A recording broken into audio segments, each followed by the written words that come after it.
that the perfect?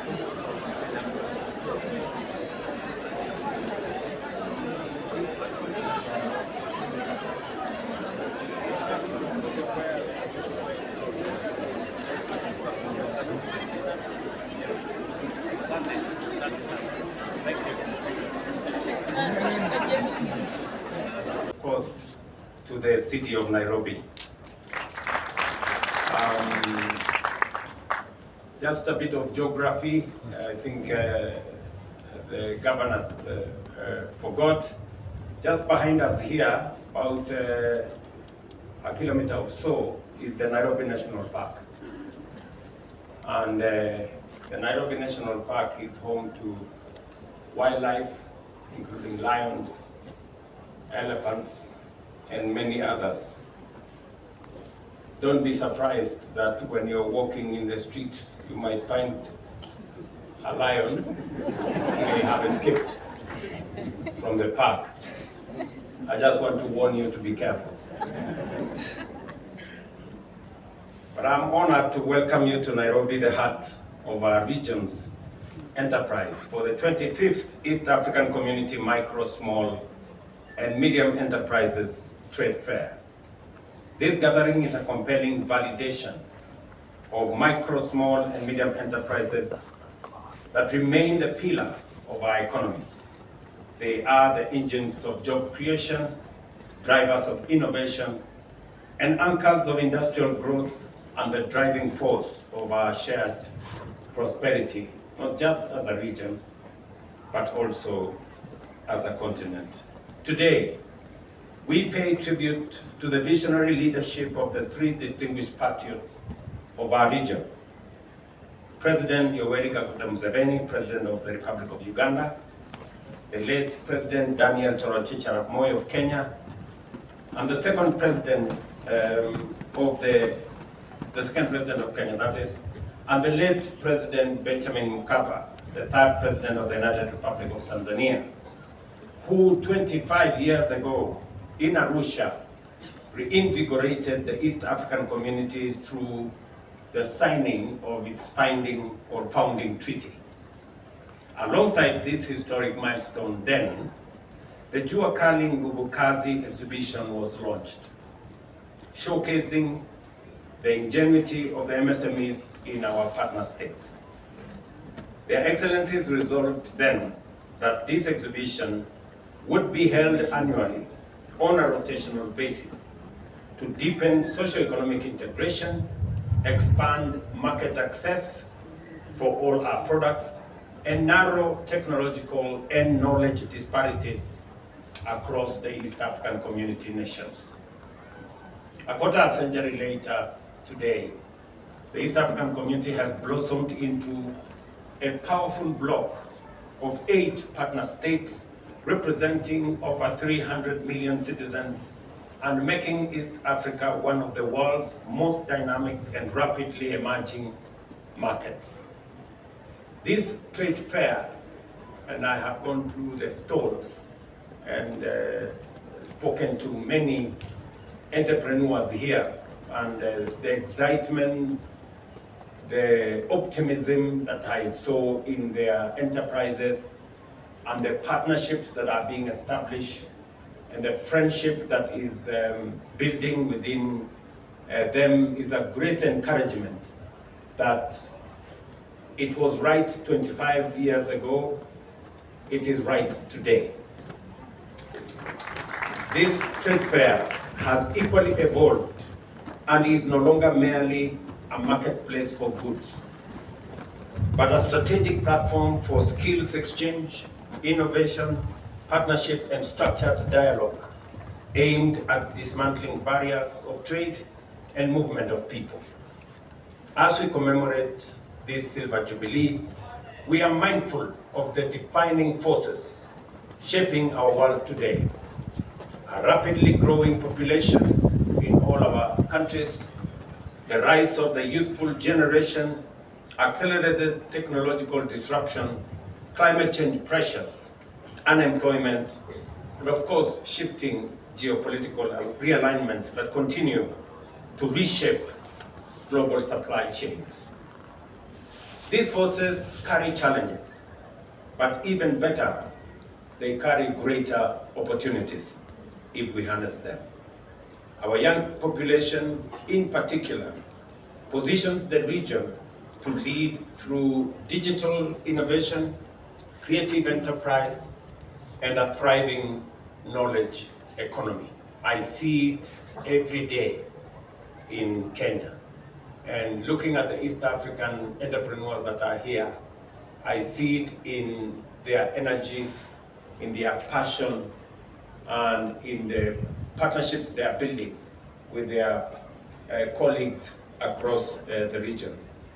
I am encouraged that the conversations shaping the trade fair are ambitious, forward-looking, and action-oriented, giving priority to digital transformation, equitable access to finance, expanded markets, and sustainable green enterprises to support MSMEs to grow, to scale up, and to generate wealth.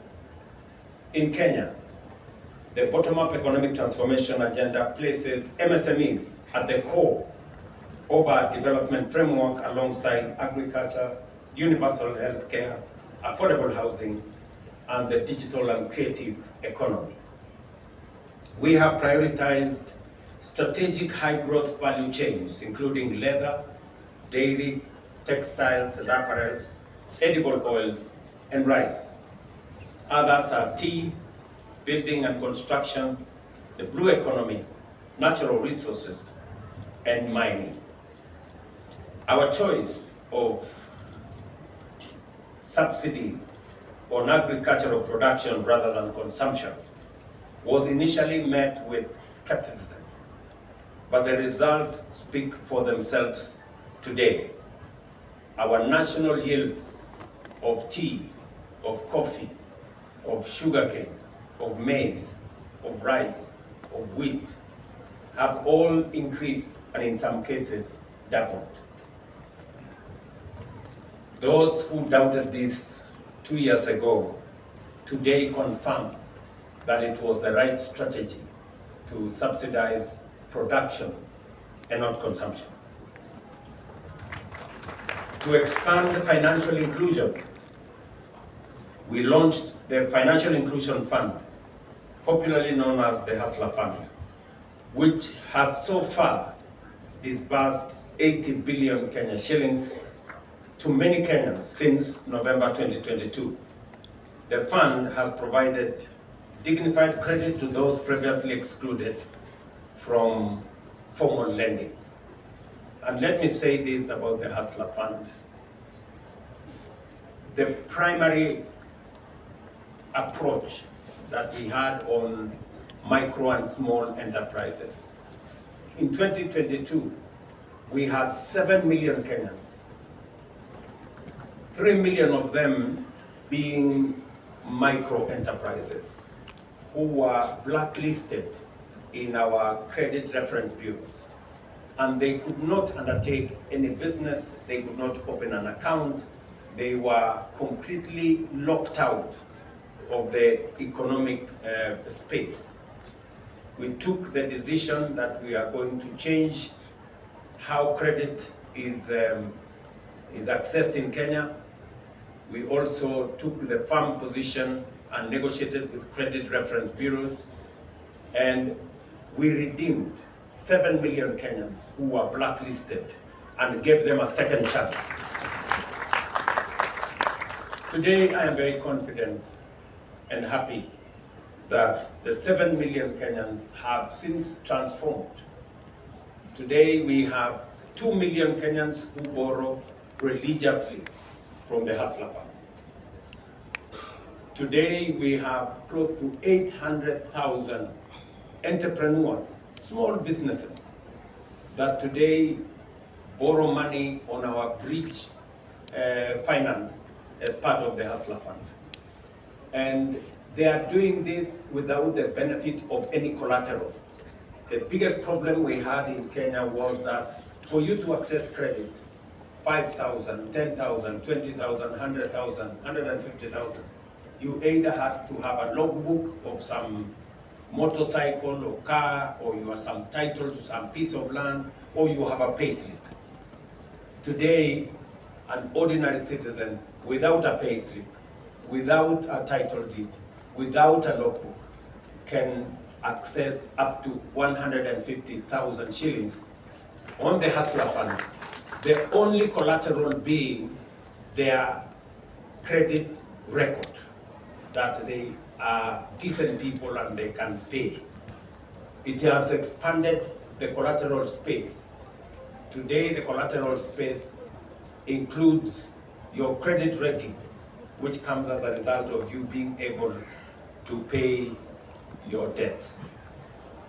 Through digital lending, borrowers are building credit histories that have crystallized into credit scores, improving visibility to lenders, reducing risk perceptions, and expanding financial opportunity to many. I am very proud, and I think once the story of the Hustler Fund will be written, there will be so many people who will have a story to tell that have been locked out of the credit space, and they couldn't access any money or any credit. Today, people who are paying up to 100% for credit, today they are paying 8%. I remember when we discussed and we said we are going to peg this on 8%, one very rich person, I don't want to mention their names, told me this will be unsustainable, it will not work. I am looking for him now so that I can tell him it is working. Because this is now 3 years down the road, and we are making strides in the right direction. Not only are credit ratings of people have been restored, not only are people borrowing on a daily basis, but the credit limits are also increasing. And we are making more and more Kenyans access credit. We are now advancing efforts to securitize this credit score, recognizing it as collateral to unlock financing for millions, especially young people and women who lack traditional assets such as property or formal payslips, as I have said.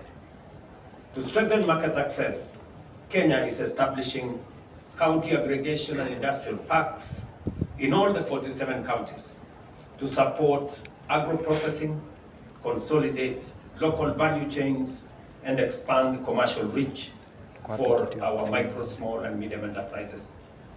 The governor of Nairobi keeps reminding me that the county aggregation and industrial park for Nairobi will not be selling any agricultural products. They will instead be manufacturing stuff for those in the city.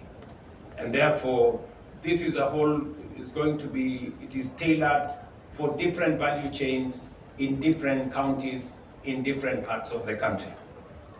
The ultimate goal is that we need to assist small enterprises who may not have money to rent their own space, to use spaces that we have already built, and to also share some of the equipment that they use. We will have common user facilities where you don't have to own